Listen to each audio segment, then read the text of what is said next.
అగ్ర నిర్మాత అల్లు అరవింద్ గారు రీసెంట్గా ఒక సినిమా అనౌన్స్ చేయడం మనకు తెలుసు. బోయపాటి డైరెక్షన్లో గీతా ఆర్ట్స్లో ఒక సినిమా అని చెప్పి ఆయన అధికారికంగా ప్రకటించారు. అయితే గీతా ఆర్ట్స్లో బోయపాటి శ్రీను డైరెక్షన్ అని చెప్పి అనౌన్స్ చేశారే కానీ ఆ సినిమాలో హీరో ఎవరు అనేది మాత్రం ఆయన ప్రకటించలేదు. దాంతో హీరో ఎవరై ఉంటారనే దాని మీద చాలా స్పెక్యులేషన్స్, రకరకాల ఊహాగానాలు వెలువడుతున్నాయి.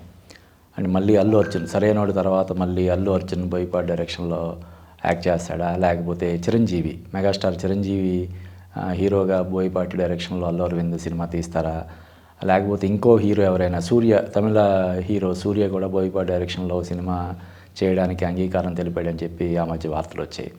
కాబట్టి సూర్య యాక్ట్ చేస్తాడా, లేదంటే మెగాస్టార్ చిరంజీవి ఆ సినిమాలో హీరోగా ఉంటారా, లేకపోతే మళ్ళీ అల్లు అర్జున్ యాక్ట్ చేస్తాడా అనేది ఇంకా స్పష్టత రాలేదు. ఎందుకంటే చిరంజీవి గారితో బోయపాటి శ్రీను డైరెక్షన్లో అల్లు అరవింద్ ఒక సినిమా తీయాలనుకుంటున్నారని గత 3-4 సంవత్సరాలుగా వార్తలు షికారు చేస్తున్నాయి. కాకపోతే ఏమైందంటే బోయపాటి శ్రీను డైరెక్షన్లో మన mega power star Ram Charan నటించినటువంటి వినయ విధేయరామ బాగా డిసప్పాయింట్ చేయడం వల్ల ఆ ప్రాజెక్ట్కి బ్రేకులు పడింది. వినయ విధేయరామ మంచి హిట్ అయ్యి ఉంటే ఖచ్చితంగా వెంటనే చిరంజీవి హీరోగా బోయపాటి శ్రీను డైరెక్షన్లో సినిమా తెరకెక్కి ఉండేదేమో బహుశా. ఆ సినిమా బాగా బోయపాటి కెరీర్లోనే ఇప్పటివరకు బోయపాటి తీసిన సినిమాలన్నింటిలోకెల్లా బాగా నిరాశపరిచిన సినిమా ఏదైనా ఉందంటే అది వినయ విధేయరామ. ఆ నేపథ్యంలో చిరంజీవి బోయపాటి కాంబినేషన్ సినిమా పట్టాలు ఎక్కడం అనేది పక్కకి వెళ్ళిపోయింది. ఇప్పుడు రీసెంట్గా మళ్ళీ అల్లు అరవింద్ గారు బోయపాటి శ్రీను డైరెక్షన్లో సినిమా అని అనౌన్స్మెంట్ ఇవ్వడంతో మళ్ళీ ఇప్పుడు చిరంజీవి అందులో యాక్ట్ చేస్తారా, లేకపోతే అల్లు అర్జున్ యాక్ట్ చేస్తాడా, లేకపోతే బేసిక్గా అల్లు అరవింద్ గారు పక్కా కమర్షియల్ ప్రొడ్యూసర్, చాలా క్యాలిక్యులేటెడ్గా ఆయన సినిమాలు చేస్తారు.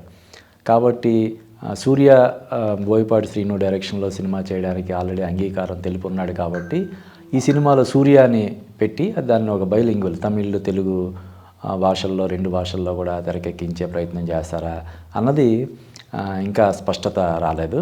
ఏదేమైనా బోయపాటి శ్రీను డైరెక్టరు, అల్లు అరవింద్ ప్రొడ్యూసర్ అనేసరికి ఆ ప్రాజెక్ట్ మీద అది హీరో ఎవరైనా సరే డెఫినెట్గా చాలా మంచి అంచనాలు ఏర్పడతాయి.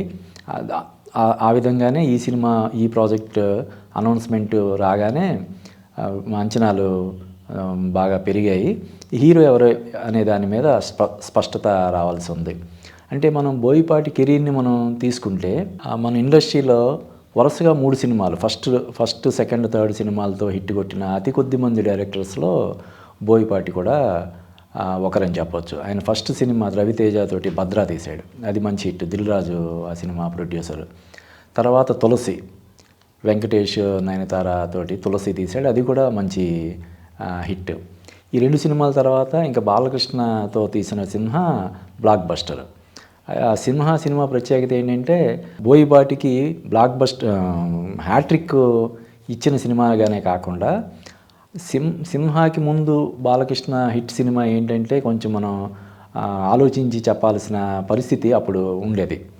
బాలకృష్ణ వరుసగా సినిమాలు దాదాపుగా ఒక 7-8 సినిమాలు నిరాశపరిచి ఉన్న నేపథ్యంలో బాలకృష్ణ తోటి బోయపాటి తీసిన సింహ సినిమా చాలా పెద్ద హిట్ అవ్వడం మనకి తెలిసిందే. ఆ తర్వాత బాలకృష్ణ కాంబినేషన్లో ఇప్పటివరకు 3 సినిమాలు వచ్చాయి బోయపాటి. ఆ 3 సినిమాలు కూడా హిట్. అదొక హ్యాట్రిక్ బోయపాటికి. సింహ, లెజెండ్, అఖండ, ఈ 3 ఎంత పెద్ద హిట్టో మనకు తెలుసు. కాబట్టి డైరెక్టర్గా తను వరుసగా 3 సినిమాలతోటి ఒక హ్యాట్రిక్ కొడితే, ఒక హీరోతోటి వరుసగా 3 సినిమాలు తీసి ఆ 3 సినిమాలు హిట్ అయ్యి అదొక హ్యాట్రిక్. ఆ తర్వాత ఎన్టీఆర్తో తీసిన దమ్ము డిసప్పాయింట్ చేసింది. దర్శకుడిగా బోయపాటి తన దమ్ము చూపించలేకపోయాడనే విమర్శలకి తావిచ్చింది. అయితే మళ్ళీ దమ్ము తర్వాత బాలకృష్ణతో తీసిన లెజెండ్ చాలా పెద్ద హిట్.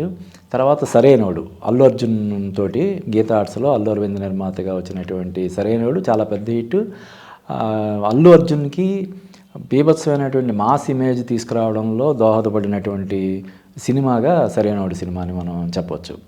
తర్వాత బెల్లంకొండ సాయి శ్రీనివాస్ తోటి తీసినటువంటి జయ జానకి నాయక కూడా మంచి హిట్గానే చెప్పొచ్చు. అంటే ఆ సినిమాలో సాయి శ్రీనివాస్ ఇమేజ్ అంతగా సినిమాకి హెల్ప్ అవ్వలేకపోయింది. లేకపోతే ఇంకో హీరో ఎవరైనా మాస్ హీరో ఎవరైనా అయ్యి ఉంటే ఇంకా చాలా పెద్ద హిట్ అయ్యి ఉండేది అనే రేంజ్లో దానికి బోయపాటికి కాంప్లిమెంట్స్ వచ్చినాయి.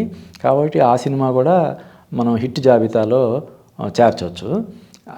అందువల్ల ఆ విధంగా కూడా ఇంకో హ్యాట్రిక్ లెజెండ్, సరైనోడు, జై జానకి నాయక ఆ 3 సినిమాలతో కూడా తను ఒక హ్యాట్రిక్ కొట్టాడు. అంటే ఆ విధంగా 3 హ్యాట్రిక్లు కొట్టినటువంటి కొట్టిన ఘనత బోయపాటికి చెందుతుంది.